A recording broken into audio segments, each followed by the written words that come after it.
회개하라 천국이 가까이 왔느니라. 이 선포는 예수님께서 공생애를 시작하시면서 처음으로 하신 말씀입니다.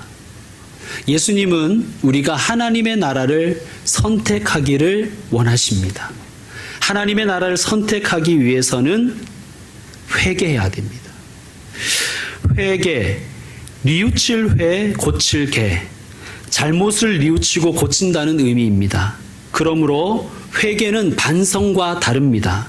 아, 내가 잘못했구나. 내가 그걸 하지 말았어야 되는데, 혹은 내가 했어야 하는데 라고 하는 것은 회개가 아니라 회입니다. 회. 회개를 헬라어로 메타노이아라고 해요. 메타노이아. 이것은 우리의 전인격적인 방향 전환을 의미합니다. 전인격적이라는 말은 지정의를 수반한다는 의미예요. 모두 동반한다는 의미입니다. 먼저 이성적으로 죄에 대해서 동의해야 됩니다. 지적 동의가 있어야 돼요. 그러니까 하나님 말씀에서 이건 죄다 하면 네, 맞습니다. 그건 죄입니다. 인정합니다. 라고 하는 지적 동의가 있어야 됩니다. 또 하나님이 죄라고 하신 것에 지적 동의가 있었으면 내게 그 죄가 있는 것을 발견했을 때 아파해야 됩니다. 뉘우쳐야 되고요. 후회하고 반성해야 돼요. 그게 감정적인 동의이죠. 그런데 여기에서 끝나면 메타노이아가 아닙니다. 회개가 아니에요. 회개는 어디까지 가야 되냐 하면 나의 의지를 발동해서 내 삶을 되돌이켜야 되는 거예요. 하나님이 원하시는 방향으로. 그래야 회개가 완성되는 것입니다. 그래서 이렇게 말씀합니다. 회개에 합당한 열매를 맺으라. 회개에 합당한 열매를 맺으라. 그러므로 회개하는 사람은 복됩니다. 왜 그렇습니까? 회개하는 사람이 천국을, 하나님의 나라를 선택하여 소유할 수 있기 때문입니다. 자, 오늘 본문 말씀은 6번째 나팔 심판이에요. 7 나팔의 심판은 예수님을 믿지 않는 자, 예수님께 예배하지 않는 자에게 예수님을 거부하고 거스르는 나라들에게 주시는 심판이라고 말씀드렸습니다. 오늘 본문의 핵심 메시지를 저는 회개라고 그렇게 봅니다. 회개하지 않는 것 그 자체가 심판이며 심판의 증거입니다. 여러분, 우리가 다 나중에 최후의 심판대 앞에 서게 됩니다. 우리의 유죄, 무죄를 밝힐 증거를 제시하는데요. 그 증거의 가장 핵심 증거, 가장 중요한 증거는 회개의 여부입니다. 예를 들면 이런 것이죠. 하나님께서 이것은 죄다 했을 때 우리는 동의를 하지만 어떤 사람은 동의하지 않는 사람도 있어요. 그게 뭐가 죄냐? 아니, 그 정도 죄도 안 짓는 사람이 어디 있냐? 왜 나만 갖고 그러냐? 하는 사람도 있습니다. 또 감정적으로도 동의가 되어야 되는데요. 즉, 죄를 지었으면 아프고 괴롭고 죄책감이 들고 찔리고 이렇게 감정적인 동요가 있어야 되는데 그런 사람도 있지만 그렇지 않은 사람도 있어요. 양심의 화인을 맞은 사람이죠. 사이코패스, 그런 사람들입니다. 동백꽃 필 무렵에 까불이 같은 사람. 감정적인 동요가 없는 거예요. 여러분, 사이코패스로 사는 것 자체가 심판 아니겠습니까? 그리고 잘못된 길인 줄 알면서도 이 길은 잘못되었네 하면서도 유턴하지 않은 것이 얼마나 잘못된 것입니까? 얼마나 불행한 것이에요. 의지를 가지고 고치려고 하지 않고 고치는 노력조차 하지 않는 것, 그 자체가 심판이라는 말씀입니다. 제가 짧은 시간이지만 목회를 해보니까요, 회개를 해서 구원받는 게 아니라 구원받은 사람이 회개를 하더라고요. 그러므로 여러분, 회개를 하지 않는 것은 멘탈이 강한 것이 아니라 구원받지 않음의 증거입니다. 하나님의 말씀에 동의가 되고 또 그 말씀 들으면 찔리고 그래서 내게 회개할 거리가 생각나고 그래서 하나님을 향하여 전인격적인 방향 전환을 하는 사람, 복된 줄로 믿습니다. 구원받은 증거이기 때문입니다. 예수님이 이렇게 말씀하셨어요. 내 양은 내 음성을 듣는다. 내 양은 내 음성을 알아듣는다. 하나님이 말씀하실 때 맞습니다, 하나님. 동의합니다. 하는 분은 하나님의 양이에요. 그런데 그게 안 되시는 분들은 심각하게 생각해 보시기 바랍니다. 내가 정말 천국을 소유하고 있는가? 회개하라, 천국이 가까이 왔느니라. 하나님의 말씀 명심하시는 분들 되시길 바랍니다. 자, 오늘 말씀 13절 말씀을 여러분이 다시 한번 읽어주시길 바랍니다. 13절 말씀입니다. 시작.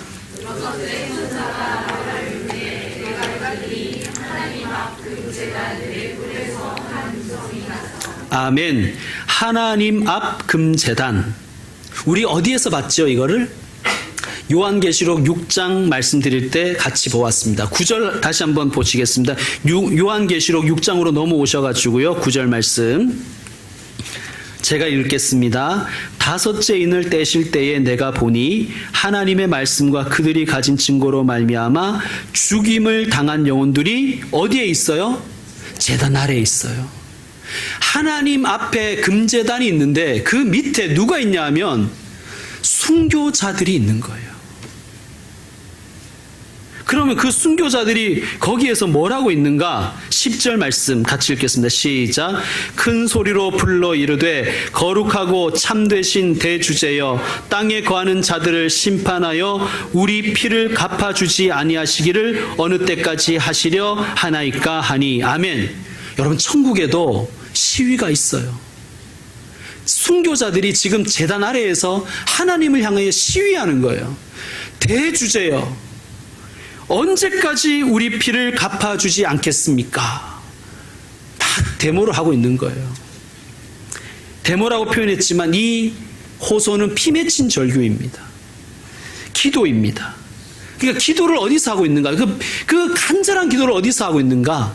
제단 아래에서 하고 있는 거예요. 자, 또 요한계시록 8장으로 한번 넘어가 보세요. 2장 넘겨서 요한계시록 8장 3절.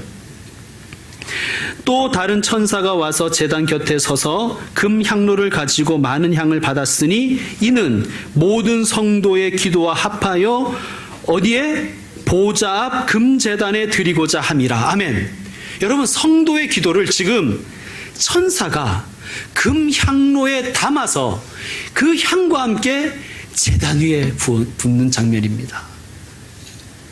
그러니까 성도들의 기도는 하나도 땅에 떨어지지 않는 거예요. 금같이 귀하게 여겨주신다는 거예요. 여러분이 언제 어디에서든지 하나님 앞에 엎드려 기도하면 거기가 금제단 앞이 될 줄로 믿습니다. 여러분, 그러므로 어떤 일이 있든지 어디에서든지 무릎 꿇고 기도하십시오. 거기에 하나님 계십니다. 그리고 저와 여러분의 기도는 결코 땅에 떨어지지 않습니다. 하나님이 하나도 놓치지 않으시는 거예요. 모두 금향로에 담겨서 하나님 앞에 있는 금제단 앞에 다 쏟아지는 거예요. 부어지는 것입니다. 자, 4절 5절 말씀 같이 읽겠습니다. 시작. 향연이 성도의 기도와 함께 천사의 손으로부터 하나님 앞으로 올라가는지라. 천사가 향로를 가지고 제단에 불을 담아다가 땅에 쏟음에 우레와 음성과 번개와 지진이 나더라. 아멘. 자, 이 장면을 생각해 보세요. 향연이 성도의 기도와 함께 천사의 손으로부터 하나님 앞으로 올라가는 거예요. 그리고 천사가 그 하나님께 기도를 올려드린 다음에 그 향로를 가지고 제단에 불을 담아서 땅에 쏟으니 우레와 음성과 번개와 지진이 나는 거예요. 여러분, 이 장면은 어떤 장면이냐면 성도의 기도가 응답되었음을 그림 언어로 보여주는 것입니다. 불로 응답하시는 하나님. 자, 정리하겠습니다. 여러분이 기도하는 그 자리가 어디입니까? 제단 앞입니다. 여러분은 어디에서 기도하시든지 제단 앞에서 기도하시는 거예요. 물론 이런 예배당에서 기도하는 것도 좋지만 여러분이 그곳이 가정이든 직장이든 사업장이든 병상이든 감옥이든 촬영장이든 어디에서나 여러분이 무릎 꿇고 기도하면 거기가 하나님 앞 보좌 앞 금제단이 되는 것입니다. 거기에서 하나님은 여러분의 기도를 들으시고 그 기도를 헛되게 하지 않으시고 그 기도를 붙잡아서 하나님의 심판을 실행하시는 거예요. 하나님의 심판이 실행되는 장면이 오늘 말씀인 거예요. 그래서 9장 13절, 오늘 말씀 9장 13절에서 그렇게 말씀하시는 것입니다. 여섯째 천사가 나팔을 불매 내가 들으니 하나님 앞 금제단 넷불에서 한 음성이 나서, 그러니까 하나님 제단에서 한 음성이 들렸다는 거예요. 여러분 기도하시면요, 하나님 말씀하세요. 여러분이 하나님께 기도하시면 하나님 말씀하십니다. 그것을 믿고 하나님께 기도하는 저와 여러분 되셨으면 좋겠습니다. 성도의 기도는 헛되지 않습니다. 성도의 고난과 아픔과 심지어 죽음조차도 헛되지 않습니다. 왜냐? 하나님이 보고 계시고 듣고 계시기 때문입니다.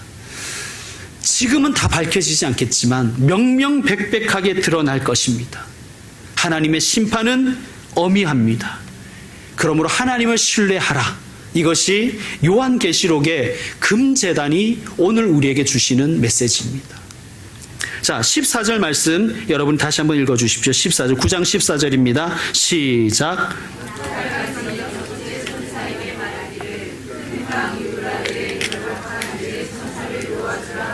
아멘. 큰 강 유브라데. 여러분 요한계시록을 잘 이해하려면요, 요한계시록만 읽으면 안 돼요. 성경 전체적인 지식이 조금 있어야 됩니다. 많일 필요는 없는데요, 성경에 대한 지식이 좀 있어야 됩니다. 전반적인 지식이요. 그러니까 성경을 많이 읽어야 돼요. 그리고 설교를 열심히 듣되 많이 좀 들어야 됩니다. 믿음은 어디에서 나요? 들음에서 나기 때문입니다. 자, 성경을 좀 많이 읽은 분들은요, 유브라데 강이 어떤 의미인지를 조금은 압니다. 유브라데 강은요, 이스라엘의 경계선이에요. 마치 우리나라의 압록강과 두만강이 우리 민족, 우리나라의 경계선인 것처럼 말이죠. 자, 압록강, 두만강 너머에는 어떤 나라들이 있습니까? 우리나라로 치면 중국, 러시아가 있습니다. 자, 우리 역사를 생각해 보면 그 압록강, 두만강 너머에 있는 민족들은 언제나 우리의 원수였어요. 그들이 압록강과 두만강을 넘어온다는 것은 우리에게는 전쟁이요, 노략질이요, 압제요, 눈물입니다. 참 우리 민족과 이스라엘이 많이 닮았는데요, 이스라엘에게 있어서도 유브라데 강은 그런 의미를 가지고 있어요. 유브라데 강, 그냥 유프라테스거든요. 유프라테스 강 너머에 어떤 나라들이 있었냐면 아수르, 바벨론, 페르시아, 성경에는 바사라고 나오죠. 페르시아. 이런 나라들이 있었어요. 이런 나라들은 그냥 있었네가 아니라 그들은 힘이 조금만 커지면 넘어와서 이스라엘을 압제하고 핍박하고 괴롭혔습니다. 이스라엘의 원수였어요. 그런데요, 성경은 참 독특한 그런 개념이 있는데요, 이렇게 유브라데 강을 넘어온 이 이민족과 이 나라들은 이스라엘의 원수이면서 동시에 하나님 심판의 방망이였다는 거예요. 좀 모순돼 보이지만 이스라엘의 원수인데 하나님이 이스라엘로 하여금 회개케 하시기 위해서 사용한 회개 심판의 방망이였다는 거예요. 그게 성경의 정신입니다. 그러면서 무엇을 말씀하고자 하냐면 이스라엘을 향해서, 하나님 백성을 향해서 회개하라는 거예요. 그리고 이 원수들은, 이 심판의 도구들은 하나님 손에 붙들려 있다는 것을 말씀하시는 거예요. 그러니까 원수들조차도 하나님 주권 아래에 있다. 자, 동일한 말씀으로 오늘 우리에게 주신 이 말씀은 유프라테스 강을 가지고 우리에게, 그 당시의 교인들에게, 그리고 우리에게 주시는 말씀은 모든 원수들은 우리의 원수이며 동시에 하나님의 심판의 도구라는 것을 말씀하는 거예요. 그리고 하나님의 심판의 도구들이 하나님 손에 있음을 믿고 하나님을 끝까지 신뢰하라고 주시는 말씀입니다. 자, 그런데 문제는 결박된 내 천사입니다. 이런 부분이 어려운 거예요. 결박된 내 천사. 마치 무슨 나쁜 짓 하다가 붙들려 있는 것 같잖아요. 그죠? 뭔가 엄청난 일을 하려고 하는데 뭔가 그거 하다가 붙잡힌 것 같잖아요. 제가 지난번 9장 1절 할 때 하늘에서 떨어진 별 하나, 그거 설명드린 거 기억하십니까? 여기에 대해서 떨어진 별을 타락천사로 보느냐, 하나님의 심부름꾼인 천사로 보느냐에 따라서 해석이 갈린다 그랬죠. 저는 후자로 본다 그랬습니다. 그러니까 하나님이 쓰시는 천사. 동일하게 저는 동일한 논리와 구조적 통일성을 가지고 결박된 내 천사 역시 하나님의 심부름을 맡은 천사로 봅니다. 왜냐하면 우리가 이 결박된이라는 단어에 가진 오해를 좀 풀어야 되기 때문에 그래요. 여러분, 결박된 하면 굉장히 부정적으로 들리죠, 그죠? 그런데 신약 성경에도 보면 유사한 문학적인 표현이 있어요. 바울은 이렇게 자신을 표현했어요. 나는 복음의 포로가 되었다. 바울이 나쁜 짓 하다가 포로된 게 아니라 복음의 포로가 되었다는 것은 어떤 뜻이에요? 복음 전하는 것이 내 사명이다. 나의 삶은 사명이 이끄는 삶이다. 그걸 그렇게 표현한 거예요. 이게 문학적인 표현이라고 하는 것이죠. 또 사도 바울은 사도행전 18장 5절에서 이렇게 표현했어요. 바울이 하나님의 말씀에 붙잡혀 하나님의 말씀이 그를 사로잡아 버렸다는 거예요. 여러분, 복음의 포로, 하나님의 말씀에 붙잡혔다. 이 말씀은 목적이 이끄는 삶을 살았다는 것을 얘기하는 거예요.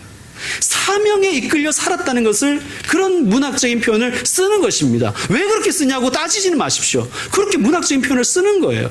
마찬가지로 결박되어 있는 내 천사는 하나님의 심판을 위해서 준비된 천사들이라는 것을 문학적으로 표현하는 것입니다. 자, 15절 말씀 여러분이 한번 읽어주십시오. 15절 시작. 내 천사가 되었으니 그들은 그 연월 일시에 이르러 사람 3분의 1을 죽이기로 준비된 자들이라. 자, 그 연월 일시에 이르러 어떤 의미일까요? 정한 때가 있다는 것입니다. 그러니까 하나님의 통치와 심판은 뭐 밑도 끝도 없이 그냥 기분 내키는 대로 막 하시는 게 아니라 하나님의 계획표에 따라서 정한 때에 분명히 실행하신다는 거예요. 3분의 1을 죽이기로. 여러분, 우리 계속 3분의 1에 대해서 살펴본 적이 있죠, 그죠? 3분의 1은 어떤 의미라 그랬습니까? 제한적인 의미라는 거예요. 누구에게? 믿지 않는 자들에게, 하나님의 뜻을 거스르는 자들에게 이 심판이 임한다는 것입니다. 자, 결박된 내 천사가 하나님의 명령을 받아 하나님의 심판을 시행하기 위해서 심판의 방망이를 사용하는데, 그가 바로 16절 이하에 나오는 마병대라는 것입니다. 16절 말씀, 마병대의 수는 얼마라고 되어 있어요? 2만만. 마병대의 수가 2만만.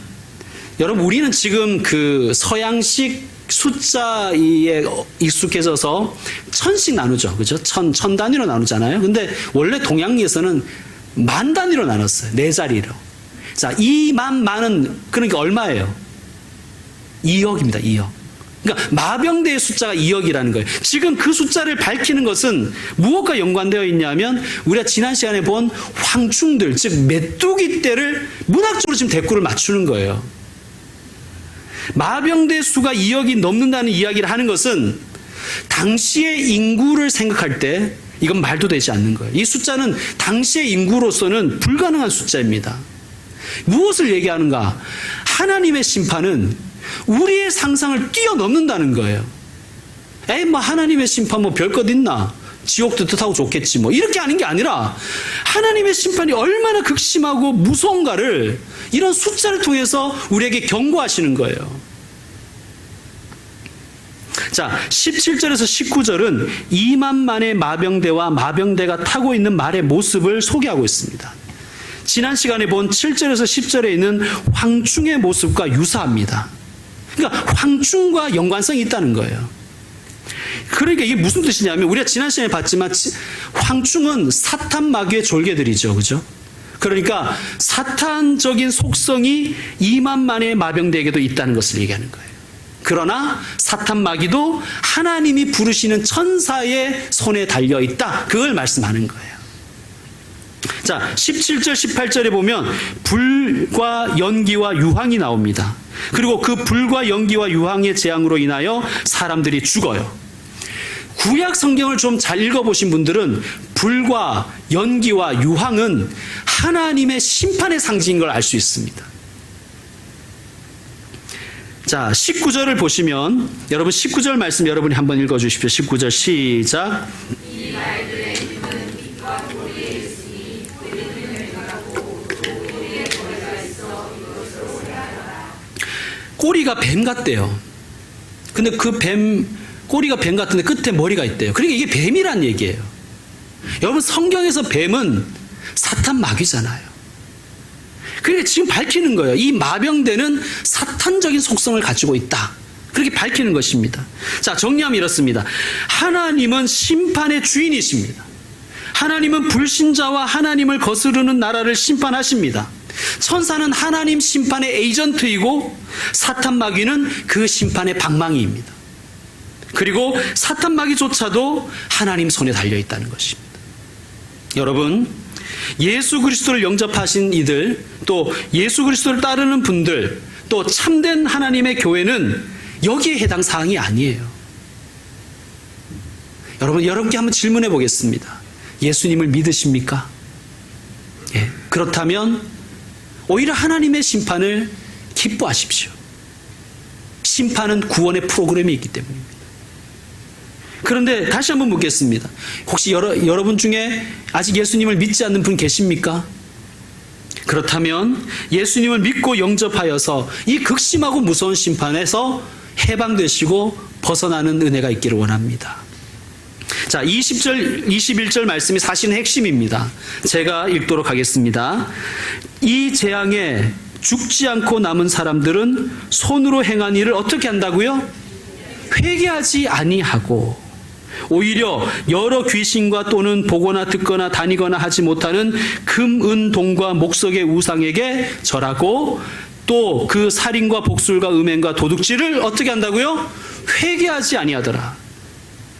여기서 회개하지 아니하더라라고 약간 평이하게 적었지만 원어에 조금 충실해서 다시 번역하면 회개를 거부하더라는 뜻이에요. 제가 그 병상 세례를 주로 간 적이 한 번 있어요. 숨이 꼴딱도 넘어가시는 분이에요. 죽기 직전에 계시는 분이에요. 눈도 못 뜨는 분이에요. 그래서 제가 그 귀에다가 복음을 전하고 이렇게 물었습니다. 선생님, 이제 예수님을 믿고 영접하시겠습니까? 그렇다면 이렇게 눈을 깜빡깜빡 거려 보십시오. 그랬더니 그분이 어떻게 하는지 아십니까? 이래버립니다. 여러분, 우리는 쉽게 얘기하죠. 그냥 막 이 세상에 재밌게 살다가 막 죄 짓고 살다가 죽기 직전에 내 회개하고 예수 믿을게요. 이렇게 말하는 분들 있죠. 천만에요, 여러분. 회개를 거부합니다. 여러분, 숨 쉴 힘도 없는 그 양반이 이래버리더라니까요. 저는 그때 굉장히 충격받았습니다. 웬만하면 넘어올 줄 알았어요. 쉽지 않습니다, 여러분. 회개를 거부합니다. 자, 왜 회개를 거부할까? 아까 말씀드렸죠. 처음에 설교 도입에 말씀드렸습니다. 왜 회개를 거부하는가? 구원받지 않았기 때문입니다. 이게 무슨 말이냐? 하나님의 말씀에 동의가 되지 않는 거예요, 지적으로. 하나님의 말씀을 듣고 이것은 죄다 하면 아멘, 맞습니다 하는 그것이 죄인 걸 인정합니다. 그리고 그 죄가 내 안에 있는 것이 너무 아픕니다, 하나님. 이 죄를 용서해 주십시오. 그렇게 동의가 되지 않는 거예요. 그리고 죄에 대해서 동의가 안 되니까 바꾸고 싶은 마음도 없는 거예요. 전혀 바꾸고 싶지 않은 거예요. 여러분, 혹시 회개가 있으십니까? 회개는 너무 아프죠. 너무 아픕니다. 그런데요, 아픔 중에 감사하십시오. 왜 그렇습니까? 구원받은 증거이기 때문입니다. 내가 구원받은 증거가 내가 회개가 있는가? 그것입니다, 여러분. 자, 그러면 뭘 회개해야 되는가? 20절과 21절을 보면 회개해야 될 것들이 등장합니다. 손으로 행한 일을 회개하지 아니하고, 즉 손으로 행한 일을 회개해야 되는 거예요. 손으로 행한 일이라는 것은 우리 삶에서 내가 한 모든 행위 전체를 얘기하는 거예요. 이게 무슨 말이냐면요, 회개는 구체적이어야 된다는 거예요. 가끔씩 대표 기도를 하시는 분들 중에, 물론 대표 기도는 짧게 해야 되니까 이해를 합니다만 이렇게 기도하시는 분들이 있더라고요. 하나님, 알고 지은 죄 모르고 지은 죄 용서해 주세요. 여러분, 이런 엉터리가 어디 있어요? 여러분, 무슨 회개를 얼렁뚱땅 그냥 퉁쳐서 넘기려고 그래요? 여러분, 알고 있는 죄는 어떻게 해야 됩니까? 낱낱이 보여야 되는 거예요. 구체적으로 자세히. 모르고 있는 죄, 그것까지 하나님 뭐 추궁하시겠어요? 몰라서 그랬다는데 뭐 그것까지 하나님 뭐라 그러시겠어요? 여러분, 아는 죄는 회개하세요. 구체적으로. 우리 남성들이 여성들이 가장 큰 실수하는 게 이런 거잖아요. 미안해. 뭐가 미안한데 이러면 그냥 미안해. 이러니까 더 화를 돋우잖아요. 구체적이지 않고. 그죠? 구체적으로 이러이러해서 난 미안하다고, 이렇게 고치겠다고, 한 번만 봐달라고 뭐 이래야 되는데 그냥 미안해. 뭐가 미안해? 몰라. 그냥 미안하다니까. 이러버리면 아무 의미가 없는 거예요. 하나님도 마찬가지예요, 여러분. 자, 계속해서 보시면 뭘 회개해야 되는가? 여러 귀신과 또는 보거나 듣거나 다니거나 하지 못하는 금, 은, 동과 목석의 우상에게 절한 것 회개해야 된다는 거예요. 뭐 이것은 우상을 섬겼던 것, 미신, 타종교 믿었던 것, 이것을 말한다는 것은 뭐 말할 것도 없지요. 그죠? 이건 당연한 건데 그거 회개해야 되는데요. 여기서 우리도 회개할 거리가 있습니다. 여러분, 교회 다니면서도요, 우상 숭배할 수 있어요. 교회 다니면서도 여러 귀신과 또는 보거나 듣거나 다니거나 하지 못하는 금은 동과 목석의 우상에게 절할 수 있어요. 왜 그럴까요? 하나님으로 만족하지 못하기 때문에. 교회를 다니는데도 하나님으로 만족을 못하는 거예요. 지난 주일 저녁에 다니엘 기도회 강사 중에 심선미 성도라는 분이 계셨어요. 이분이 무당을 21년 동안 하다가 회개하고 하나님께 돌아오신 분이에요. 근데 이분이 이런 말을 하더라고요. 자기가 한참 끝발 날릴 때 자기에게 오는 고객 중에 20%는 교회 다니는 사람, 예수 믿는 사람이래요. 딱 보면 그 사람한테 십자가가 보인대요. 여러분, 우리 중에도 그런 분들의 고객들이 좀 있으시죠? 네, 오늘의 운세 뭐 이런 거, 타로 그런 것도 다 그 사람들의 고객인 거예요. 그 사람들 뒤에 사탄 마귀가 있는 거예요. 왜 우리가 자꾸 뭘 좀 알고 싶을까요? 하나님으로 만족이 안 되는 거예요. 하나님 전지전능하시고, 하나님 우리 목자이시고, 내 아버지이시고, 내 삶 책임지신다는 것에 만족이 안 되는 거예요. 아이, 그래도 부적이라도 하나 있으면, 이렇게. 이게 우상 숭배입니다. 여러분, 하나님 한 분만으로 만족하십시다. 자, 21절도 보면 또 그 살인과, 왜 살인합니까? 자살을 포함하는 거예요. 왜 살인하죠? 왜 살인해요? 하나님이 다스리시고 하나님이 심판하신다는 것에 대해서 만족하지 못하는 거예요. 내가 처단해야지. 장대호처럼 말이죠. 그 토막 살인된 장대호처럼 말이죠. 자기는 그거 후회하지 않는다잖아요. 죽일 놈 죽였다는 거잖아요. 자기가 정의를 실행했다는 것 아닙니까? 하나님의 통치와 심판을 만족하지 못하는 거예요. 복술, 음행. 여러분, 음행은 혼의 관계를 얘기합니다. 왜 음행할까요? 하나님이 내게 주신 배우자로 만족하지 못하니까 음행하는 거잖아요. 하나님으로 만족하지 못하는 거예요. 도둑질, 왜 도둑질해요? 하나님이 내게 주신 것으로 만족하지 못하니까요. 여러분, 그것을 회개해야 됩니다. 하나님 한 분만으로 만족하지 못하는, 하나님으로 충분함을 인정하지 못하는 모든 삶을 회개해야 됩니다. 그게 예배입니다. 그게 믿음 생활이에요. 이제 말씀 마무리하겠습니다. 어떤 교회 목사님이 금요일 오후에 주보 원고를 인쇄소에 보냈습니다. 그리고 토요일에 인쇄소에서 전화를 받았어요. 목사님, 주보 원고에 설교 본문과 제목이 빠졌습니다. 본문과 제목을 알려주십시오. 아, 그래요? 네, 본문은 시편 23편입니다. 제목은요, 여호와는 나의 목자시니. 이분이 오늘 제가 설교 제목 좀 길게 뽑았는데 평소에 늘 설교 제목을 길게 뽑는 분이었대요. 그래서 인쇄소 직원이 재차 확인합니다. 그것뿐이에요? 네, 그것으로 충분합니다. 주일 아침이었습니다. 주보를 받아든 목사님이 당황했습니다. 전혀 다른 제목이 주보에 실려 있는 거예요. 여호와는 나의 목자시니 네, 그것으로 충분합니다. 목사님이 처음엔 당황했는데 이게 은혜가 되더라는 거예요. 여호와는 나의 목자시니 네, 그것으로 충분합니다. 목사님 계속 읽는데 눈물이 터져 나오는 거예요.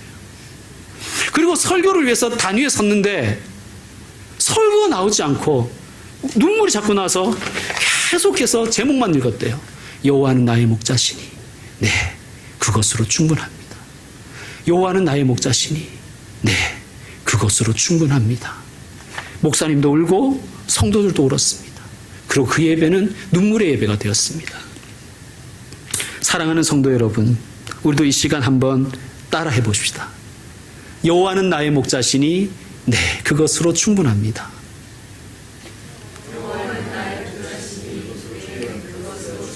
한 번 더 해볼까요? 여호와는 나의 목자시니 네, 그것으로 충분합니다. 여러분, 우리 그렇게 살아가십시다. 주님, 나의 아버지 되어주셔서 감사합니다. 그것으로 충분합니다. 어린 양 예수 그리스도, 나의 구원자 되어주시니 네, 그것으로 충분합니다. 이 고백으로 회개하시고 회개한 삶으로 한 주를 살아내시는 복된 삶 되시기를 주의 이름으로 축원합니다. 기도하겠습니다. 하나님의 나라를 우리에게 허락해 주셔서 감사합니다. 회개하여 구원받게 하여 주시고 구원받아 회개하게 하시니 감사합니다. 하나님 말씀 들을 때 아멘 하게 해주셔서 감사합니다. 하나님이 죄라고 하시는 것에 있어서 거기에 반항하지 않고 맞습니다. 하나님이 죄라고 하시니 그것이 내 죄인 것을 인정합니다. 그 죄가 내 속에 있었습니다. 주님, 저를 불쌍히 여겨주십시오. 용서해 주십시오. 기도할 수 있게 해주셔서 감사합니다. 주님, 하나님을 만족하지 않는 모든 것이 죄인 것을 배웠습니다. 하나님을 만족하지 않는 모든 것이 우상 숭배인 것을 배웠습니다. 하나님으로 만족하는 삶을 살게 하여 주옵소서. 내 삶에 눈물이 있고 아픔이 있고 아직 해결하지 못한 문제들이 여전히 나를 괴롭히지만 내 하나님으로 만족합니다. 여호와는 나의 목자시니 그것으로 충분합니다. 하나님이 나의 아버지이시니 그것으로 만족합니다.